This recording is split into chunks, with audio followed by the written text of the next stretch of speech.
Ondino ikusten ezkaituzte, belaunaldien arteko parte hartzea eta zaintza.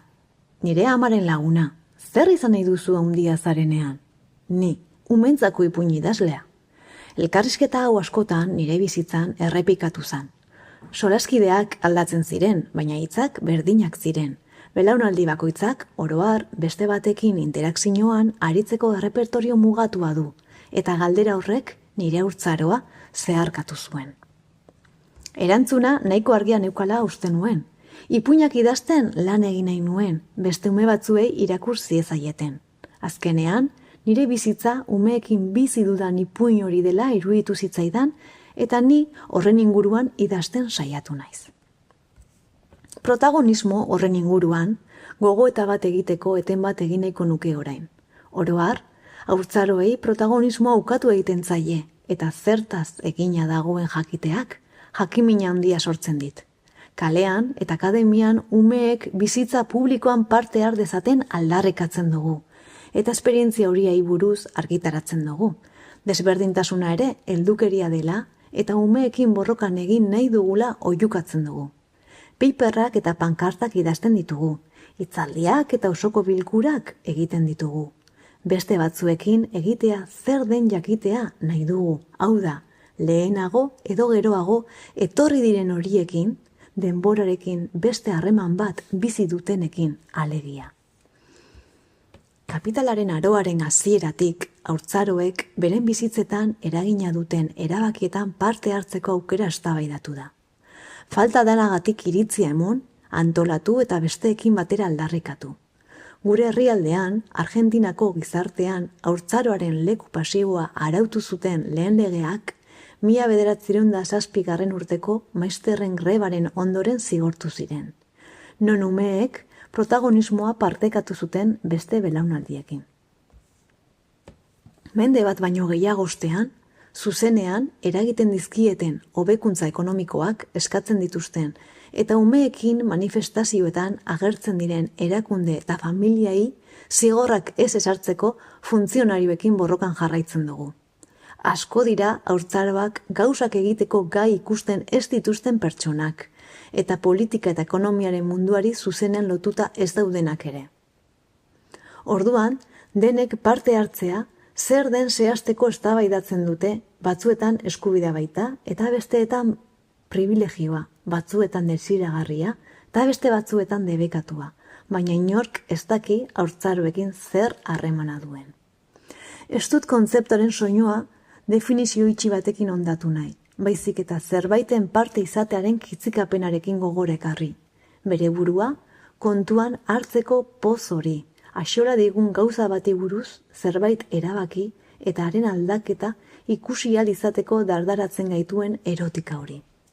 Eta ez parte hartzea naita ez oriontsua delako, izan ere, askotan oinazean eta lizkarrean oinarritzen da, baizik eta hori egin ahal izatea, bizitza bizigarriagoa egiten duen baldintza horietako bat da. Eta horregatik eskatzen, defendatzen eta ernetzen dugu, urratz bakoitzean desobendentzia hori. Ideia horrekin jarraituz, izeka egiten diet parte hartzea, samurtasunetik bereizitako zerbait bezala aurkezten diren formulazio horiei guztiai. Baita parte hartze horri, eusteko beste batzuk egoteko behar ontologikotik bereizita agertzen direnak ere.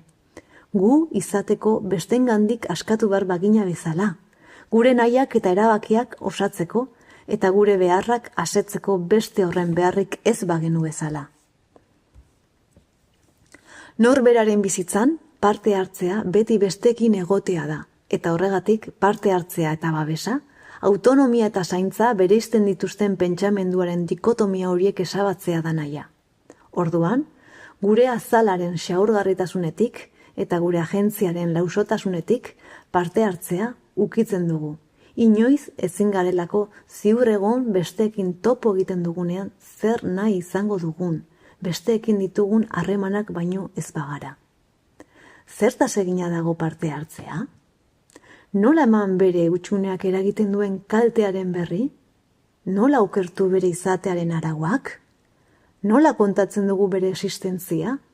Nola zabaltzen da aukera bat? Ez dakit, baina hor geunden gu aula beredan.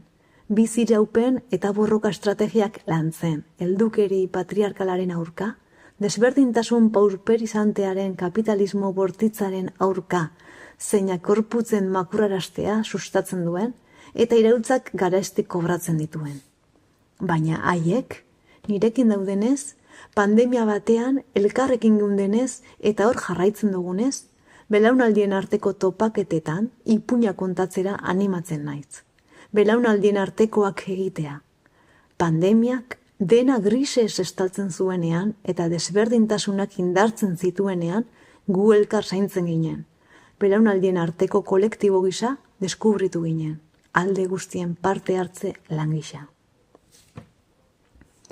Maitatzeko modu bat, elkar maitatzeko modu bat, janari boltsa hundien artean, musuko eta negarren artean, gogoa trabatuta inbeste debekuengatik, baina harremanetan jarraitzeko erabakiarekin. Ez zegoen bete beharrik, ordenagailu batzurekin mugikor pare batekin eta ematen ziguten zirkulazio baimenarekin. Bete genuen nahia eta erabaki bat besterik ez. Bere zaintzaren zirkulazioan konektatzen duen afektuaren forma bat, eta aldi berean, banandurik mantentzen dituen materialtasun posiblearen esparruetan bere kabuz erabakiak hartzen dituzten alderdiak, bakardadeaz eta lagun arteaz gozatzen dutenak. Bat bera ez baita absolutua. Ez badakizue zer?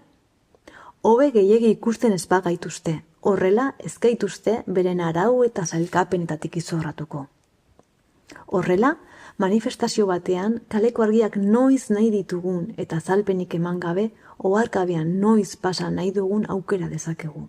Horrela, eskolako irteeran musu emoteko behar den ilunpea mantentzen dugu, eta auzoko fasista grafiti batean iraindu.